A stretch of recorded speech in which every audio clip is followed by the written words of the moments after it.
Ladies and gentlemen, welcome to the World Series of Politics podcast, where two heavy hitters in the political, legislative, and regulatory space take swings at the curveballs thrown at the gaming sector by legislators and regulators around the world for IGB. We've got Brendan Bussmann and Brandt Iden stepping up to the plate to discuss the hot topics in this space from across the world. Let's play ball on another episode of the World Series of Politics. Welcome back to the World Series of Politics podcast. I'm your host, Brandt Iden, along with not one, but two co-hosts today. We have got the kid himself. Robin is on with us, and we have just got a jam-packed show. Brendan, you're not going to believe this. This is our 50th, man. I know we have it's been 50. doing this for 50 5-0. times now. Yes. And we especially wanted to have a certain guest on, and we thought long and hard about this, and we are graced with the presence of Mr. Frank Fahrenkopf to join us for that illustrious 50th episode. So Frank, welcome to the show. Thank you very much. Enjoy it. Frank, it's great to have you on. You have, as I mentioned before we started this is fantastic. We are kicking off the National Conference of Legislators from Gaming States in Louisville this week, today actually. So we are recording from Louisville, except for obviously you and Robin, who are not, but Brendan and I are here. And look, we've got a lot to talk about in the gaming world. We're going to talk a little bit of politics. I know that many of our listeners know your background, but of course, you were the chairman of the RNC throughout the 80s. You went on to the American Gaming Association. Great background in legal work. And so we've got a lot of wonderful questions for you. So can't thank you enough. And I'm going to jump right in if you don't mind. And we're going to start with, obviously in D.C., big news out of D.C. Right prior to the 4th, on the 4th of July, President Trump signs the One Big Beautiful Act. There was some fallout on the gaming side for gamblers, potentially, on some tax deductions that they may no longer be able to get. And, what are your thoughts on that, both from a political perspective as to how the OBBA came into place, and then your thoughts on the gaming aspect? Well, let me put it this way. With regard to the bill that just signed, and I know that my good friend, Bill Miller, who took my place after I retired from the American Gaming Association, has taken some hits that maybe he didn't fight hard enough. I know Bill very, very well. I think he's doing a great job, the American Gaming Association. I'll tell you, the great, big, beautiful bill was very hard to follow and make sure you understand all the elements that are in it. And I sure the hell don't at this point in time. And I'll leave that to Bill to represent the gaming industry, which I did for many, many years. But it's very interesting that this comes up in this way, because I was practicing law in Washington. After I'd retired from being chairman of the party for President Reagan, I went with a law firm, Hogan and Hartson, a big firm in Washington, D.C. And one of my best friends was a fellow by the name of Raymond Avancino, known as Skip Avancino. He was at that time the president of Hilton Hotels. And Hilton was holding a board meeting in Washington, D.C., and he dropped by to see me. And I explained to him that at that time, there was a lot of noise on the Hill about creating the Clinton administration going forward, Hillary to be financing her plans for healthcare by raising the money by taxing the industry. And I said, what's so weird is that every sort of industry has their own lobbying shop, people who represent them, whether they're in agriculture and everything else. And here's the gaming industry who has no one. And I suggest that you really talk to other people in the industry. You might want to think about getting some representation, particularly with what the heat is now about taxing the industry. He went back and talked to Barron Hilton, and Barron got all the CEOs together at that time in Las Vegas and got them to agree that they were going to create something that would represent the industry. I was at that time really not interested in being the man who was going to do it, but I was going to help them find someone. I found a headhunter firm for them.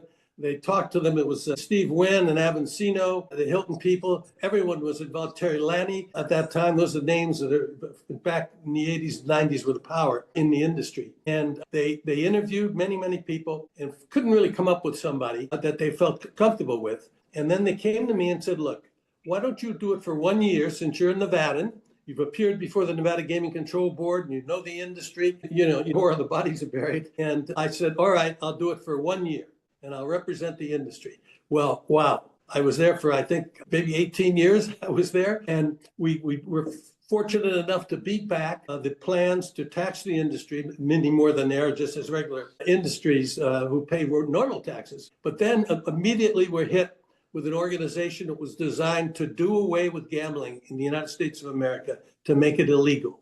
It was run by the Methodist Church. They organized. They were very strong in preparing for the work. A committee was created, a national commission to study the industry. And I followed it all over the United States, appeared, testified, and so forth. And we were fortunate to come out of that really with some solid things for the gaming industry, casino industry, because we had created something that I came up with called the Institute for Problem Gambling, the National Association for Problem Gambling. We brought in people, the experts, to do it.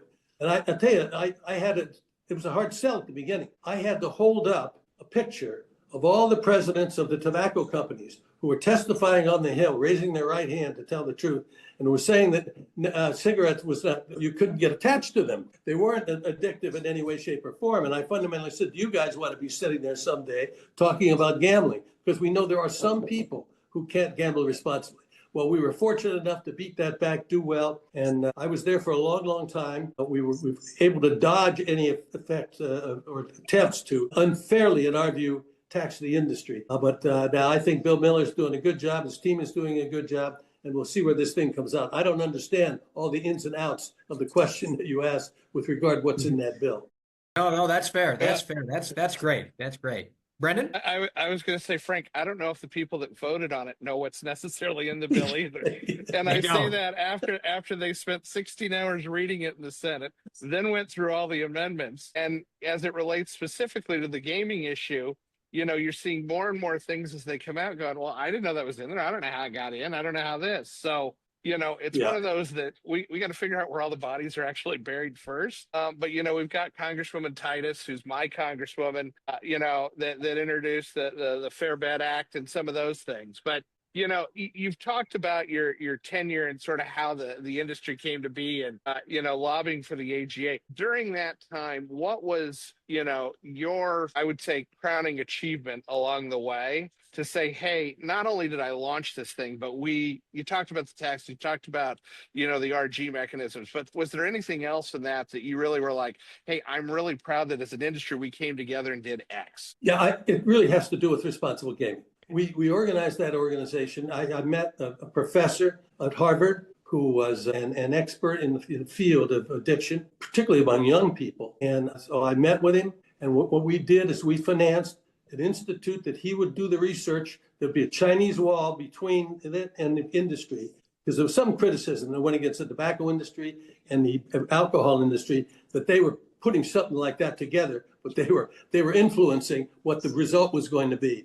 But that is now the world famous association studying responsible gaming, what to do with people who are addicted to gambling, and how to avoid having them. And I'm most proud of that. That has not only grown as a small thing that we created way back when, and it's now the premier institution with regard to responsible gaming in the world. And Frank, just to follow up on that, you mentioned earlier that this kind of institution came out of a period of sustained pressure on the industry from its kind of opponents. And it's something that, you know, we've seen it in the UK, we've seen it in multiple countries, but we're definitely seeing it in the US. So with the industry and the way it's evolved today, you know, with sports betting, with iCasino, like, do you feel that sort of RG kind of program needs to evolve further? And if so, like, how do you see that evolution kind of happening for the digital age? You know, when you talk about the history there, I testified before Parliament. Wow. I'm trying to remember who the Prime Minister was who wanted to put together some of the big institutions, gambling things in 3 different places in England. I can't remember. It was Blair. And Tony had me I went to 10 Downing Street, and I warned them. I said, first of all, you got to remember there are 2 institutions that hate gambling. One is religion, and the other is newspapers. And I said, you better be prepared for what you're going to be hit with. And going forward, I had the same thing in Australia. I went down there and had to do the same thing with Australia. But the net result was, you know, that you didn't get what Tony Blair originally wanted to have.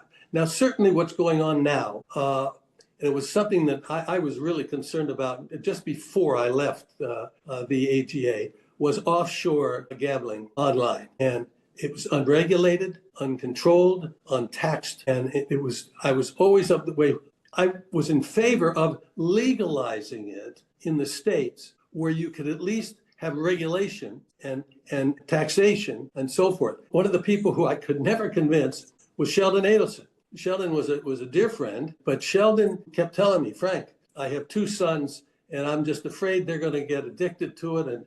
And I said, Sheldon, they could do it right now because there's 2,000 offshore websites they can get on right now that are unregulated. There's no control. But Sheldon, I loved him. He was a wonderful man, wonderful for the industry. We miss him. But I could never convince him that it was important to get regulation involved in it. And now we get to the point where the sports gaming has just gone crazy. You know, I'm on the board of Caesars, so I speak from someone who is involved in the industry, and it is growing. It's something else. I was very afraid early on that we'd have more instances where sports people would be involved in fixing games or shaving points or something else. We had a couple of cases way back when. One was in Arizona, when I think it was Arizona State got caught 3 players and were thrown out. John McCain was very upset about what was happening there. But it has not been as bad as I thought it would be. But I'm worried about where we're going right now. And I'm not sure there's enough out there telling people who can get addicted to gambling online with all that's going on now in sports particularly, and where we're going. And I think that may be a place where Bill Miller and the AGA are going to have to fight some battles in the future with regard to what regulation might be there, at least to stop the offshore people. No, you're right, Frank, and our friends at the AGA and Bill have done a great job of working on that. But as you say, there's a lot more to do. They're doing great work, but man, there's just so many every day that are popping up. It's tough, it's a tough, tall order. Well, let me ask you, pivoting a little bit, yes. What's the biggest change you've seen in the industry from the time, you first got involved in this to when you walk into a casino today? When you walk into Caesars and you go on the floor and you say, man, this didn't used to be like that or that. What's the big thing that sort of blows your mind? And you're like, man, I never saw that thing coming, the slots or the table game. What is it?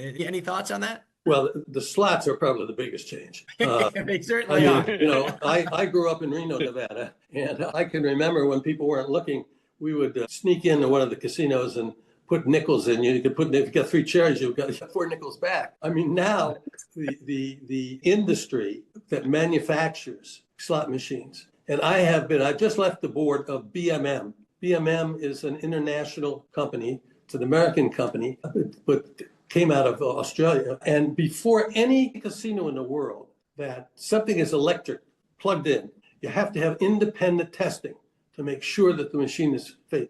And so for the last 10 years, I was on the board of BMM, which is a test lab. And so that's a big difference from the little slots that they used to have when I was growing up in Reno, Nevada. I mean, some of them are incredible. We were recently at a new casino that we at Caesars had opened in Southern Virginia. And I walked around there. And as I was walking around, some of these machines, I mean, it's incredible compared to what they used to be. So that's the biggest change I see. If you go in the pit, the pit's pretty much the same. You're going to have I don't see it there. Yeah. Other than, as you know, with some machines, now you've got, it looks like you're dealing with a dealer. There's a beautiful woman there and you're playing poker with her, but she's not really there. That's before AI. There are a lot of different changes that have taken place. And I'm also, like you mentioned, testifying in the UK Parliament and the Australian Parliament, sitting on, a company with Australian heritage, which kind of speaks to the nature of the industry becoming a lot more kind of international. I mean, how important do you feel that, like on the association level, that kind of internationalization and kind of these kind of connections between all these different groups? For example, last year, Bill Miller at the AGA signed the agreement between the Betting and Gaming Council in the UK and the European Casino Association. So do you feel that as the industry becomes more international, these kind of ties are between different countries and different associations are becoming more important? Let me back up for a minute. When we created the AGA, it was just the major casino, primarily in Nevada and New Jersey, and the manufacturers. We slowly started. We started with IGT, and then others joined. But the Indians came along, and the question was whether or not we should include Native American gaming as members of the overwhelming decision of the board was no. And the reason that we were saying no was because we were concerned that the regulation of Native American gaming would not be as stiff and as and strict as there was for the regular industry, and therefore it could cause problems to everything. But I must say, that was a worry that we shouldn't have made. Native American gaming has been done a great job on regulation. There's been very few cases where there's been something that we should have been afraid of. And they are now members of the American Gaming Association. If I had it to do over again, I might have pushed a little harder on my board to at least pick some of them to join. Now, when you talk about other associations, I mean, the first association we really started to deal with was Canadians, and they've got a good organization, good regulation. So I think as other things pop up around the world, it's going to depend on how the board of directors feels as to whether or not it's something they should be, joining. But hopefully that happens, because I think the more that they're involved, the better it's going to be. I'm gonna close out with my last question I have for you, Frank. And I know I told you before we started, I asked you a really tough question about your golf game. Yes. But I'm going to pivot a little bit here. Are we ever going to see a presidential debate commission host debates again in 2028? Well, I think we will. We're still alive. It was what happened. Fundamentally, we had already picked the 3 universities who were going to do the presidential and the 1 vice presidential. Everything was done the way it was done in the past. In order to be considered as participant, you had to be on enough ballots in states that you conceivably could get to 270 electoral votes. And you had to be about 15% in a balance of polls. What happened was, and I think with more and more books coming out, they realized that there was no way in hell that Joe Biden, even though Joe had done four debates with us, 2 presidential and 2 vice presidential, and he knew how we did it and operated, they knew he could not stand there for 90 minutes without a break, and with 6 topics being really gone deep on. And so they came up with this idea that they were going to they could do it with us. They went to CNN, who was in some financial difficulties, and said, if you do it soon at CNN with us, we'll let you do breaks and you can sell advertising on the middle of these breaks. CNN signed on, and they made sure that what was going to happen is that rather than having to talk about an particular issue for 15 minutes with your opponent, it would be 1 minute that Joe Biden would have to make his position. Trump would have had a minute, and then it would have been another minute for Joe, and then they would move on to another subject. They took him up to outside of Washington and trained him and thought he could handle it, and he couldn't handle it, and it went down. And I think it was an embarrassment. I felt sorry I've known Joe Biden for 40 years. I've known Donald for 40 years. Different personalities, I might add. Definitely. It was sort of a sad night, actually, when you saw what happened. So, but we're still there. We're working now in 40 nations around the world, in really some very wonderful people, non-public involvement, who are trying to get debates on in their countries. They've put their lives at risk because in some of these countries, there's never been different parties that would participate in a democratic approach. So we're working internationally still. And we intend to be back, in 28, and we'll make up. But it depends who the candidates are. Donald was making a lot of noise. He wasn't going to do it, but he finally said he was going to do it. He said, I'm going to do Fahrenkopf's debate commission, even though it is corrupt. That's the nicest thing that Donald said. So we're hoping when 28 comes that the parties, which we don't deal with, that was another thing. The Republican National Committee announced it was withdrawing from the commission. Well, I don't know how you withdraw from something you never belonged to. We don't deal with the parties. We just deal with those candidates who meet the constitutional and other requirements. So we will be there, and we'll see what happens. And hopefully we can talk to whoever the nominees are going to be and get them to come back, because we think it's important for the American people to find out exactly where the candidates stand on the issues. And one other thing I've learned, I've done 33 of these now, starting in 1988, 33 debates. The American people also want to watch the candidates. They want to like their president. They want to see how they handle things, how they handle pressure and so forth. And so that's a very important thing that we haven't seen. Hopefully we get back to it in 28. I hope you do. I'm going to make a plug that you put one back in Nebraska, because you had a vice presidential one there years and years ago, and it was great to have that there. Well, one of the first members of my commission was my close friend Kay Orr, who was the governor. Kay was one of the first members of the Commission on Presidential Debates. Yep, she was great. Still is. Yep, still is.